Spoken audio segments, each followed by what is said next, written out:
Sabe, toda cidade tem aquelas figuras cujos feitos ecoam por gerações, mas que, com o tempo, o nome acaba se perdendo.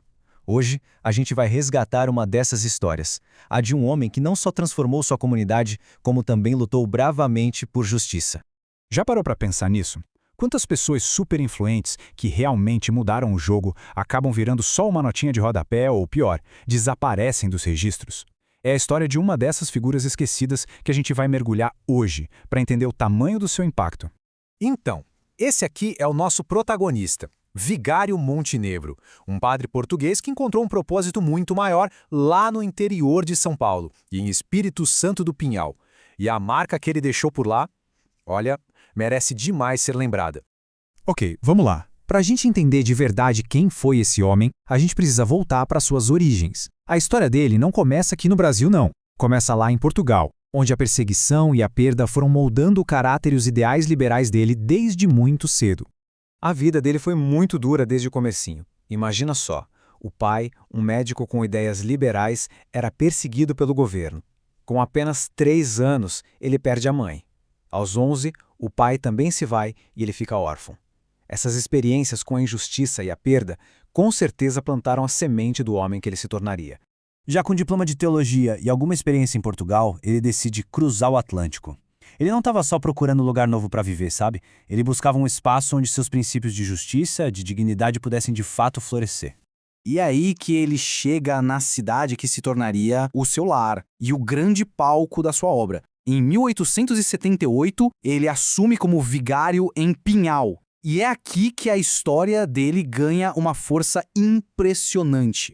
Antes de se tornar um revolucionário social, o Montenegro primeiro se firmou como o coração da comunidade. Ele tinha uma visão muito clara. Para construir uma sociedade mais justa, era preciso primeiro construir a própria comunidade, tijolo por tijolo. E o que é mais legal é ver como ele atuava em todas as frentes. Ele não ficava só no altar, de jeito nenhum. Ele ia para a rua, pedia donativos para a igreja, administrava as obras pessoalmente e ainda apoiava projetos que eram vitais para a cidade, como a ferrovia. Ele estava construindo muito mais que um prédio, ele estava construindo um senso de união. É aqui que a história chega no seu ponto mais alto. Com a confiança do povo já conquistada, o vigário Montenegro se volta para a maior injustiça daquele tempo, a escravidão. Essa se tornaria a sua maior batalha e, claro, o seu legado mais duradouro. Essa frase resume perfeitamente o que movia esse homem. Para ele, isso não era uma questão política, era uma questão profundamente moral. A luta era pelo respeito básico, pela igualdade entre todos os seres humanos. Um princípio que ele defendia com unhas e dentes.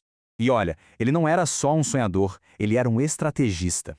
Ele discursou, propôs uma solução bem prática com o tal livro de ouro para comprar o alforrio dos escravizados e ainda assumiu a liderança da comissão. Ele transformou a convicção moral dele num plano de ação super concreto. Isso aqui é simplesmente incrível. A cidade de Pinhal, sob a liderança dele, aboliu a escravidão quase um mês antes do resto do Brasil. As fontes contam que, mesmo doente de cama, quando recebeu a notícia, o vigário chorou de alegria. Foi a vitória dos oprimidos. Mas essa vitória teve um custo. Apenas 2 meses depois da abolição em Pinhal, o vigário faleceu. Só que a morte dele não foi um fim de jeito nenhum. Foi, na verdade, a consolidação do lugar dele na história da cidade que ele tanto amou e serviu. 2.000. Esse é o número estimado de pessoas que acompanharam o funeral dele. Pensa no que isso significa no final do século XIX. Gente de todas as classes, cores, idades, todo mundo unido na dor e no respeito por aquele padre. Isso não é só um número, é a medida exata do impacto dele. A comunidade não deixou que ele fosse esquecido. Gravaram o nome dele nas ruas, penduraram um retrato dele no lugar que ele mesmo ergueu e transformaram seu túmulo num local de peregrinação. Foram gestos poderosos para garantir que sua história de coragem e compaixão continuasse viva. A história do vigário Montenegro lembra a gente que heróis podem ser encontrados nos lugares mais inesperados. E isso faz a gente pensar, né? Nas nossas próprias comunidades, quais são as histórias que estão correndo o risco de desaparecer e quem vai se levantar para contá-las?